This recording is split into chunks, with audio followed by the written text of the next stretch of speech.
ಒಲ್ಲೆನ್ ಅಜ್ಜ ಅಂದ್ರೆ ಬೇಡ ಅಜ್ಜ ನನಗಿದು ಸಂಧಿ. ಎನ್ನ ಒಡಲೋಳ್, ಎನ್ನ ಒಡಲೋಳ್, ಎನ್ನ ಅಂದ್ರೆ ನನ್ನ, ಒಡಲು ಅಂದ್ರೇನು ದೇಹ, ನನ್ನ ದೇಹದೊಳಗಡೆ ಅವರು ಸಾಯಿಸಿರ್ತಕ್ಕಂಥ ವಿಷಯ ನನಗೆ ಇನ್ನೂ ನನ್ನ ದೇಹದಲ್ಲಿ ಮನಸ್ಸಿನಲ್ಲಿ. ಎನ್ನ ಒಡಲೋಳ್ ಎನ್ನ ಹಸು ಉಳಿನಂ, ನನ್ನ ದೇಹದಲ್ಲಿ ಎನ್ನ ಹಸು, ಹಸು ಅಂದ್ರೆ ಪ್ರಾಣ, ನನ್ನ ದೇಹದಲ್ಲಿ ಪ್ರಾಣ ಇರುವವರೆಗೆ ಎನ್ನ ಹಸು ಉಳಿನಂ, ಉಳಿನಂ ಅಂದ್ರೆ ಉಳಿದುಕೊಂಡಿರುವವರೆಗೆ, ಇರುವವರೆಗೆ ನನ್ನ ದೇಹದಲ್ಲಿ ಉಸಿರು ಪ್ರಾಣ ಇರುವವರೆಗೆ ಉಳಿನಂ ಅಜ್ಜ ಸಂಧಿಯಂ ಮುನ್ನಂ. ಅಜ್ಜ ಆ ಸಂಧಿಯ ಮಾತು ಬೇಡ, ರಾಜ್ಯ ಆಗುವ ಮಾತು ಬೇಡ, ಯಾಕಂದ್ರೆ ಅವನ್ನ ಸಾಯಿಸುವವರೆಗೆ ನಾನು ಬಿಡಲ್ಲ ಅನ್ನೋ ಮಾತಿಗೆ ಹೇಳ್ತಾನೆ. ಯಾರನ್ನ? ಯಾಕಂದ್ರೆ ಅವರು ತನ್ನ ಸ್ನೇಹಿತನನ್ನ ಮತ್ತು ತನ್ನ ಪ್ರೀತಿಯ ತಮ್ಮನ್ನ ಕೊಂದು ಬಿಟ್ಟಿದ್ದಾರೆ. ಹಾಗಾಗಿ ಅವ್ರನ್ನ ನಾನು ಸಾಯಿಸುವವರೆಗೆ ಈ ಸಂಧಿ ಬೇಡ. ಯಾರಿಗೆ ಹೇಳ್ದ? ಅಜ್ಜ. ಸಂಧಿಯ ಮುನ್ನಂ, ಸಂಧಿ ಬೇಡ. ಮುನ್ನಂ ಅವಂದಿರ್ ಇಬ್ಬರಮನ್, ಅವನು ಹೇಳ್ತಾನೆ ಅಲ್ಲಿವರೆಗೆ ಸಂಧಿ ಬೇಡ. ಯಾಕಂದ್ರೆ ಮುನ್ನಂ ಮೊದಲು, ಸಂಧಿ ಮಾಡಿಕೊಳ್ಳೋದಕ್ಕಿಂತ ಮೊದಲು ಮುನ್ನಂ ಅವಂದಿರ್ ಅವರಿಬ್ಬರನ್ನ, ಅವರನ್ನ ಅವಂದಿರನ್ ಇಬ್ಬರಮನ್, ಇಬ್ಬರಮನ್ ಅಂದ್ರೆ ಆ ಇಬ್ಬರನ್ನು, ಯಾರಿಗೆ ಬಹಳ ಸಿಗ್ತಿದೆ ಈಗ? ಆ ಇಬ್ಬರನ್ನು, ಇಬ್ಬರನ್ನು ಅಂದ್ರೆ ಇಬ್ಬರನ್ನು ಇಕ್ಕುವೇನು, ಇಕ್ಕು ಅಂದ್ರೆ ಕೊಲ್ಲುತ್ತೇನೆ, ಅವನ ಮೊದಲು ಕೊಲ್ತೀನಿ. ಇಕ್ಕುವರಂದ್ರೆ ಕೊಲ್ಲೋದು, ಅವ್ರನ್ನ ಮೊದಲು ಕೊಲ್ತೀನಿ. ಇಕ್ಕುವೇನಂದ್ರೆ ಕೊಂದು ಹಾಕ್ತೇನೆ. ಯಾರನ್ನ ಕೊಂದು ಹಾಕ್ತೇನೆ ಅಂತಾನೆ? ಕೊಂದು ಹಾಕ್ತೇನೆ. ಮೊದಲು ಅವ್ರ ಮೊದಲು ಕೊಂದಾಕಿ ಇಕ್ಕುವೇನು. ಇಕ್ಕಿ ಬಳಿಕೆ, ಇಕ್ಕಿ ಅಂದ್ರೆ ಕೊಂದ ಬಳಿಕ, ಇಕ್ಕಿ ಕೊಂದ, ಇಕ್ಕಿ ಬಳಿಕೆ ಅವ್ರನ್ನ ಕೊಂದ ನಂತರ, ಬಳಿಕ ಅಂದ್ರೆ ನಂತರ, ಆಮೇಲೆ ಅವ್ರನ್ನ ಕೊಂದ ಆದ್ಮೇಲೆ, ಯಾರನ್ನ? ಭೀಮ ಮತ್ತು ಅರ್ಜುನನ್ನ ಕೊಂದ ಆದ್ಮೇಲೆ ಇಕ್ಕಿಂ ಬಳಿಕೆ ಸಂಧಿಗೆ ಇವೇನು, ಆಮೇಲೆ ಸಂಧಿ ಮಾಡ್ಕೊಳ್ತೀನಿ. ಅವ್ರಿಬ್ಬರು ಕೊಂದಾದ್ಮೇಲೆ ನಾನು ಸಂಧಿ ಮಾಡಲಿ, ಸಂಧಿಗೆ ಮಾತಾಡ ಅಂತ ಹೇಳ್ತಾನೆ. ಯಾಕಂದ್ರೆ ಆ ಇಬ್ಬರು ನನ್ನ ಆತ್ಮೀಯ, ನನ್ನ ಪ್ರಾಣ ಸ್ನೇಹಿತರನ್ನ ಮತ್ತು ಪ್ರೀತಿಯ ತಮ್ಮನನ್ನ ಕೊಂದಿರ್ತಕ್ಕಂತಹ ಪಾಪದ ಭೀಮನನ್ನ ಕೊಂದುವರೆಗೆ ಮೊದಲು ಅವ್ರನ್ನ ಸಾಯಿಸ್ತೀನಿ. ಸಾಯಿಸಿದ್ರೆ ನಾನು ಏನ್ ಮಾಡ್ತೀನಿ? ನೀನು ಹೇಳ್ದಂಗೆ ಸಂಧಿ ಮಾಡಿ, ಅಲ್ಲಿವರೆಗೆ ಸಂಧಿ ಮಾಡು ಬೇಡ.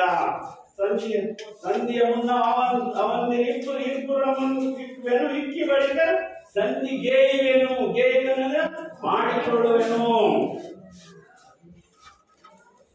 ನೆಗೆದ ಅಂತಕಾತ್ಮಜನೋಳ್, ನೆಗೆದ ಅಂದ್ರೆ ನೆಗೆದ ಈ ರೀತಿಯಾಗಿ, ಅಂತಕಾತ್ಮಜನೋಳ್ ಈ ರೀತಿ, ನೆಗೆದಲ್ಲೇ ತದನಂತರ, ಈ ರೀತಿ ಆದ ನಂತರ ಅಂತಕಾತ್ಮಜನೋಳ್, ಅಂತಕಾತ್ಮ ಎನ್ನ ಅರೆದೊಡೆ ಆಗದು ಎಂಬೆನೆ.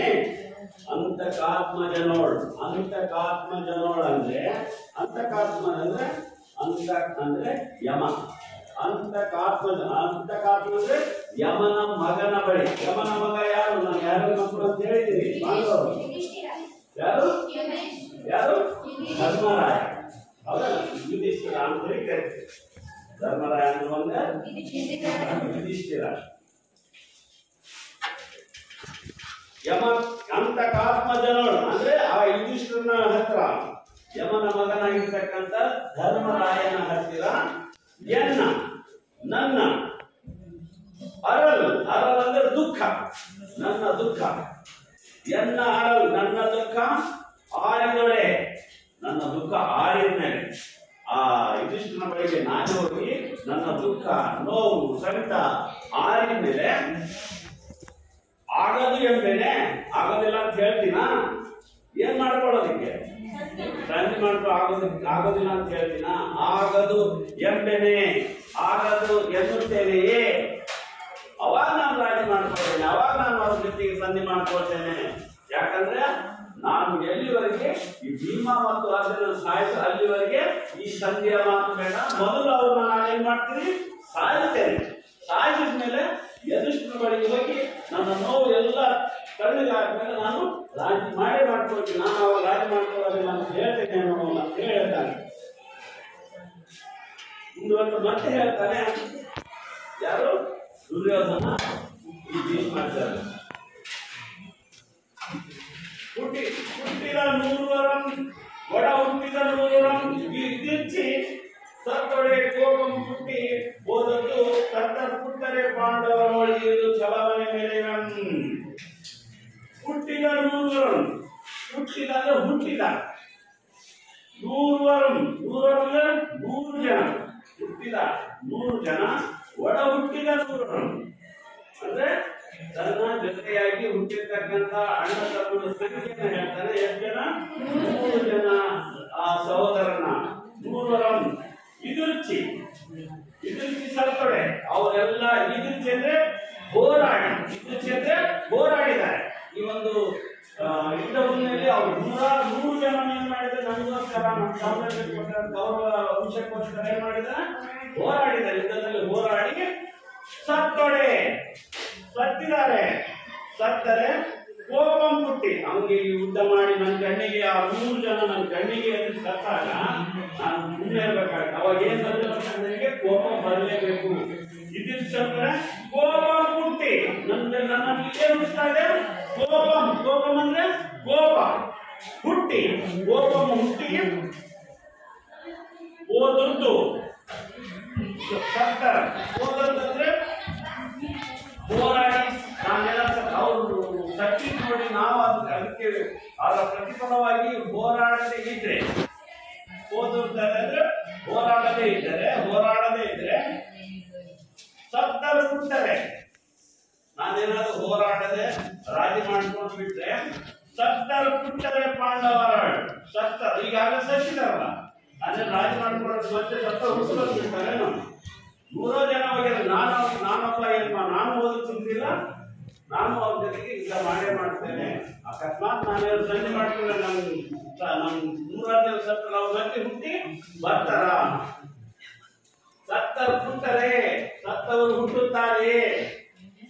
ಪಾಂಡವರು ಇರಿದು ಛಲಮನೆ ಮರೆವನ್. ಇಲ್ಲಿ ಪಾಠದ ಒಂದು ಏನೋ ಈ ಹೆಸರು ಬರ್ತಾ ಇದೆ, ಏನೋ ಛಲಮನೆ ಮರೆವನ್ ಅಂತ ಒಂದು ಅಂಕಿತ. ಏನ್ ಹೇಳ್ತಾನೆ? ನಾನು ಏನ್ ಮಾಡ್ತೀನಿ? ಪಾಂಡವರೊಳು ಇರಿದು, ಪಾಂಡವರೊಳು ಇರಿದು, ಪಾಂಡವರನ್ನು ಇರಿದು ಅಂದ್ರೇನು? ಕೊಂದು. ಪಾಂಡವರೊಳು ಇರಿದು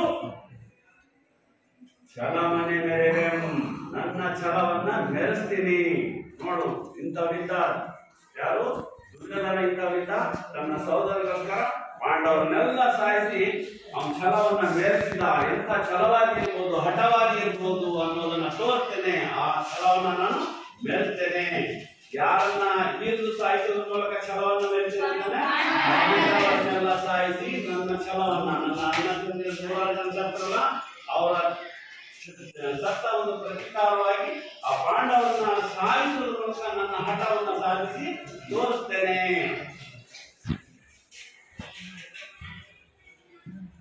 ಮತ್ತೆ ಕೊನೆಗೆ ಮತ್ತೆ ಹೇಳ್ತಾನೆ, ಏನು? ಕಾಲದೆ ಇರೇನ್ ಅಜ್ಜ ಪಾಂಡವರ್ ಅದರ್ ಮೇಣ್ ಇಂದಿನ ಒಂದೇ ಸಮಾಜದೊಳ ಆ ಮೇಣ್ ಅದೇನಂತೆ ಪಾಂಡವರಿಗೆ ಆಗುದು ಮೇಣ್ ಆಯ್ತು ಗೌರವಂಗೆ ಅವನಿದ್ದಳಂ. ಕಾದದೆ ಇರೇನ್, ಕಾದದೆ ಅಂದ್ರೆ ಹೋರಾಡದೆ ಇರುವೆನೆ ನಾನು. ಅಜ್ಜ ಪಾಂಡವರ ಆದರ್ ಮೇಣ್, ಇಲ್ಲಿ ಹೋರಾಡ್ತೀನಿ ನಾನು. ಯಾಕೆ ಹೋರಾಡ್ತೀನಿ ಅಂದ್ರೆ ಯಾವ್ದಾದ್ರು ಒಂದು ನಿರ್ಧಾರ ಆಗ್ಲಿ. ಏನ್ ನಿರ್ಧಾರ ಆಗ್ಬೇಕಂತ ನಾನು ಕಾದದೆ ಅಜ್ಜ ಯಾರು ಹೇಳ್ತಾನೆ? ಅಜ್ಜ ಭೀಷ್ಮಜ್ಜ, ನಾನು ಹೋರಾಡದೆ ಬಿಡ್ತೀನೇನು? ಇಲ್ಲಿ 1 2ರಲ್ಲಿ ಒಂದಾಗಬೇಕು. ಪಾಂಡವರ ಆದರ್ ಮೇಣ್, ಈ ನನ್ನ ಹೋರಾಟದಲ್ಲಿ, ಅಂತಿಮ ಹೋರಾಟದಲ್ಲಿ ಪಾಂಡವರ ಆದರ್ ಮೇಣ್, ಪಾಂಡವರಾದರೂ ಉಳಿಯಬೇಕು. ಇದು ಅಂತಿಮ ಒಂದು ನಿರ್ಧಾರ ನಂದು. ಏನು? ಈ ಯುದ್ಧ ಮಾಡ್ತೀನಿ ನಾನು. ಈ ಯುದ್ಧದಲ್ಲಿ ಪಾಂಡವರು ಉಳಿಬೇಕಿಲ್ಲ, ನಾನು ಉಳಿಬೇಕು ಅನ್ನೋ ಮಾತು. ಪಾಂಡವರ ಆದರ್ ಮೇಣ್ ಇಂದಿನ ಒಂದೇ ಸಮರದೋಳು, ಇವತ್ತಿನ ಈ ಕೊನೆಯ ಸಮರದಲ್ಲಿ, ಈ ಒಂದೇ ಸಮರದಲ್ಲಿ, ಈ ಒಂದು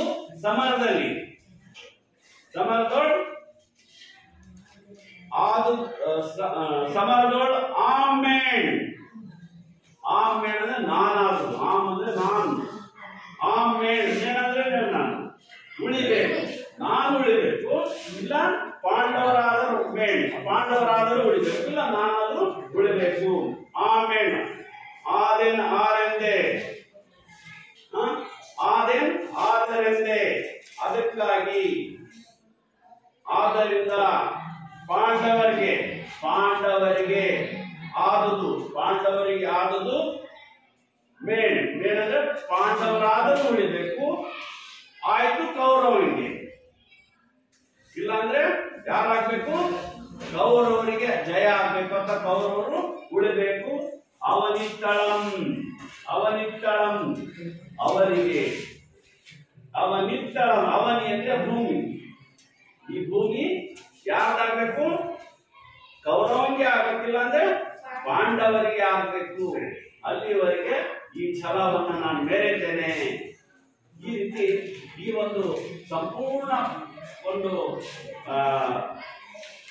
ಪದ್ಯದ ಸಾರಾಂಶ ಏನಪ್ಪ ಅಂದ್ರೆ, ಇಲ್ಲಿ ಭೀಷ್ಮನ ಬಳಿಗೆ ತಂದೆ ತಾಯಿಯ ಅಪೇಕ್ಷೆಯಂತೆ ಬಂದಿದ್ದಾನೆ. ಯಾರು? ದುರ್ಯೋಧನ. ಆ ಬಂದಂತ ಸಂದರ್ಭದಲ್ಲಿ ಭೀಷ್ಮ ಅವರಿಗೆ ಹೇಳ್ತಾನೆ, ನೀವು ಒಪ್ಪುವುದಾದ್ರೆ ನಾನು ಪಾಂಡವರಿಗೆ ಹೇಳ್ತೇನೆ, ಅವರು ನನ್ನ ಮಾತು ಕೇಳ್ತಾರೆ, ನಾನು ನಿಮ್ಮಿಬ್ಬರನ್ನ ಸಂಧಿ ಮಾಡ್ತೇನೆ, ಅದಕ್ಕೂ ನೀನು ಕೂಡ ಒಪ್ಪಬೇಕು, ನೀವು ಇಬ್ಬರು ಒಪ್ಪಿದ್ರೆ ಮೊದಲ ಜೀವನ ಮಾಡಬಹುದು ಅಂತ ಹೇಳಿದಾಗ ಅಲ್ಲಿ ಯಾರು ದುರ್ಯೋಧನ, ನಾನು ಇಲ್ಲಿ ನಮಸ್ಕರಿಸಿ ಬಂದು ಹೋಗೋದು ಸಂಧಿ ಮಾಡಿಸ್ಕೊಳ್ಳೋದಕ್ಕೆ ಹೋಗೋದಲ್ಲ, ನಾನು ಬಂದಿರೋದು ಯುದ್ಧ ಮಾಡಿ ಹೋಗ್ಬೇಕು. ಯಾಕಂದ್ರೆ ಈ ಒಂದು ಯುದ್ಧದಲ್ಲಿ ನನ್ನ ಪ್ರೀತಿಯ ಸಹೋದರ ಸ್ನೇಹಿತನನ್ನಾಗಿರ್ತಕ್ಕಂಥ ಕರ್ಣನನ್ನು ಕಳ್ಕೊಂಡಿದ್ದೇನೆ, ಮತ್ತು ನನ್ನ ಪ್ರೀತಿಯ ತಮ್ಮನಾಗಿರ್ತಕ್ಕಂಥ ದುಶ್ಯಾಸನನ್ನು ಕಳ್ಕೊಂಡಿದ್ದೇನೆ. ಈ ದುಶ್ಯಾಸನ ಕರ್ಣನನ್ನ ಕೊಂದಿರ್ತಕ್ಕಂಥ ಈ ಜಗದಲ್ಲಿ ನಾನು ಸಂಧಿಯ ಮಾತಾಡೋದಕ್ಕೆ ನಾನು ಇಷ್ಟಪಡೋದಿಲ್ಲ, ಮತ್ತು ಅದ್ರ ಜೊತೆಗೆ ನನ್ನ 100 ಜನ ಸಹೋದರರು ಕೂಡ ಈ ಒಂದು ಮಣ್ಣಿನಲ್ಲಿ ಯುದ್ಧದಲ್ಲಿ ಸತ್ತು ಹೋಗಿದ್ದಾರೆ. ಅಂತ ಸಂದರ್ಭದಲ್ಲಿ ನಾನು ರಾಜಿ ಮಾಡಿಕೊಳ್ಳೋದಕ್ಕೆ ಒಪ್ಪೋದಿಲ್ಲ. ನಾನು ಈ ಯುದ್ಧದಲ್ಲಿ ಖಂಡಿತವಾಗಿ ಎಲ್ಲ ಯುದ್ಧಕ್ಕೆ ಕಾರಣವಾಗಿರ್ತಕ್ಕಂಥ ಮುಖ್ಯವಾಗಿ ಇಲ್ಲಿ 2 ಹೆಸರುಗಳನ್ನು ತೆಗೆದುಕೊಳ್ತಾನೆ. ಒಂದು ಭೀಮ ಮತ್ತು ಅರ್ಜುನ, ಅವರಿಬ್ಬರು ನನ್ನ ಸ್ನೇಹಿತರನ್ನು ಕೊಂದಿದ್ದಾರೆ, ನನ್ನ ಪ್ರೀತಿಯ ತಮ್ಮನನ್ನ ಕೊಂದಿದ್ದಾರೆ, ಜೊತೆಗೆ ಉಳಿದವರೆಲ್ಲ ಸೇರಿ ನನ್ನ ಎಲ್ಲಾ ಸಹೋದರನ್ನ ಕೊಂದಿದ್ದಾರೆ. ಆ ಒಂದು ಸೇಡನ್ನು ನಾನು ತೀರಿಸಿಕೊಳ್ಳೋದಕ್ಕೆ ಕೊನೆಯದಾಗಿ ಯುದ್ಧ ಮಾಡ್ತೇನೆ. ಈ ಯುದ್ಧದಲ್ಲಿ ಅವರಿಗಾದ್ರೂ ಜಯ ಸಿಗ್ಲಿ, ನನಗಾದ್ರೂ ಜಯ ಸಿಗ್ಲಿ. ಇಂಥ ಒಂದು ಭೂಮಿ ನನಗೆ ಇವತ್ತು ಹೇಗೆ ಕಾಣ್ತದೆ, ನನ್ನೆಲ್ಲರನ್ನ ಕಳ್ಕೊಂಡಿರ್ತಕ್ಕಂಥ ಈ ಭೂಮಿ ಇವತ್ತು ಹೇಗೆ ಕಾಣ್ತಿದೆ, ಹಾಳು ಭೂಮಿಯಾಗಿ ಕಾಣ್ತಿದೆ. ಅಂತ ಹಾಳು ಭೂಮಿ ನನಗೆ ಬೇಕಾಗಿಲ್ಲ. ನಾನು ಈ ಮಣ್ಣಿಗಾಗಿ ಇವತ್ತು ಹೋರಾಡ್ತಾ ಇಲ್ಲ, ನಾನು ಯಾವುದಕ್ಕಾಗಿ ಹೋರಾಡ್ತಾ ಇದ್ದೇನೆ, ನನ್ನ ಛಲಕ್ಕಾಗಿ, ನನ್ನ ಹಠಕ್ಕಾಗಿ, ಮತ್ತು ಅವರ ಮೇಲಿನ ಇಬ್ಬರ ಮೇಲಿನ ದ್ವೇಷಕ್ಕಾಗಿ ಯುದ್ಧ ಮಾಡ್ತೇನೆ. ಈ ಒಂದು ನನ್ನ ದ್ವೇಷದ ಪ್ರತೀಕಾರವಾಗಿರ್ತಕ್ಕಂಥ ಇಬ್ಬರನ್ನ ಕೊಂದ ನಂತರ, ಭೀಮ ಮತ್ತು ಅರ್ಜುನ ಇಬ್ಬರನ್ನ ಕೊಂದ ನಂತರ ನಾನು ಯಾರ ಬಳಿಗೆ ಹೋಗಿ, ಯುಧಿಷ್ಠಿರನ ಬಳಿಗೆ, ಧರ್ಮರಾಯನ ಬಳಿಗೆ ನಾನೇ ಹೋಗಿ ಸಂಧಿ ಮಾಡ್ಕೊಳ್ತೇನೆ. ನಾನೇನು ಇಲ್ಲೂ ಆಗ್ತಿಲ್ಲಲ್ಲ, ಅದಕ್ಕೆ ಈ ಒಂದು ಯುದ್ಧ ಆಗಿ ಈ ಯುದ್ಧದಲ್ಲಿ ಒಂದು ಪಾಂಡವರು ಉಳಿಬೇಕು, ಇಲ್ಲ ನಾನು ಉಳಿಬೇಕು. ಈ ಭೂಮಿ ಪಾಂಡವರಿಗಾದ್ರೂ ಒಳ್ಳಿ, ಇಲ್ಲ ನನಗಾದ್ರೂ ಒಳ್ಳಿ. ಅದಕ್ಕೆ ನನಗೆ ಆಶೀರ್ವಾದ ಮಾಡು ಅಜ್ಜ ಅಂತ ಹೇಳಿ ಹೇಳಕ್ ಬಂದಿದ್ದೀನಿ. ನಾನು ರಾಜಿ ಮಾಡ್ಕೊಂಡು ಬಂದಿಲ್ಲ ಅನ್ನುವಂಥ ಸನ್ನಿವೇಶವನ್ನ ಇಲ್ಲಿ ರನ್ನ ಕವಿ ಬಹಳಷ್ಟು ಸೊಗಸಾಗಿ ವರ್ಣಿಸಿದ್ದಾರೆ. ಇಲ್ಲಿಗೆ ನನಗೆ ಗೊತ್ತಿರೋ ಪ್ರಕಾರ ನಾನು ಹೇಳೋದಕ್ಕೆ ಪ್ರಯತ್ನ ಮಾಡ್ತೀನಿ. ಇಲ್ಲಿ ನಾನು ಯಾಕಂದ್ರೆ ಕನ್ನಡ ಶಿಕ್ಷಕ ಆಗಲಿ ಖಂಡಿತ ಅಲ್ಲ, ನನಗೆ ಸಾಧ್ಯವಾದಷ್ಟು ಮಟ್ಟಿಗೆ ನನಗೆ ಎಷ್ಟು ತಿಳಿಯುತ್ತೆ ಅದನ್ನ ಹೇಳೋದಕ್ಕೆ ಪ್ರಯತ್ನ ಪಡ್ತೀನಿ. ಅರ್ಥ ಆಗಿದೆ ಅಂತ ಅನ್ಕೊಂಡಿದ್ದೀನಿ. ಏನಾದರೂ ಡೌಟ್ ಇದ್ರೆ ಕೇಳ್ಬೋದು. ಇಲ್ಲಿಗೆ ಪಾಠ ಮುಗೀತು. ಓಕೆ, ಪದ್ಯ ಮುಗೀತು. ಇಲ್ಲಿ ಮುಖ್ಯ ಪಾತ್ರಗಳು ಒಂದು ಭೀಷ್ಮ ಇದ್ದಾನೆ, ಒಂದು ಈ ನಡುವೆ ಈ ಪದ್ಯದಲ್ಲಿ ಬರ್ತಕ್ಕಂಥ 4 ಹೆಸರುಗಳನ್ನು ಗುರುತಿಸಿಕೊಳ್ಬೇಕು. 5 ಹೆಸರುಗಳು. ಒಂದು ಕರ್ಣ, ದುಶ್ಯಾಸನ, ಅದಾದ್ಮೇಲೆ ಭೀಮ ಮತ್ತು ಅರ್ಜುನ, ಅದಾದ್ಮೇಲೆ ಯುಧಿಷ್ಠಿರ. ಇಷ್ಟು ಹೆಸರುಗಳು ಇಲ್ಲಿ ಇವರ ಕುರಿತಿರ್ತಕ್ಕಂಥ ವಿಚಾರಗಳು ಇಲ್ಲಿದೆ. ಓಕೆ, ಅರ್ಥ ಆಯ್ತಾ? ಏನಾದ್ರು ಡೌಟ್ ಇದ್ರೆ ಕೇಳ್ಬೋದು.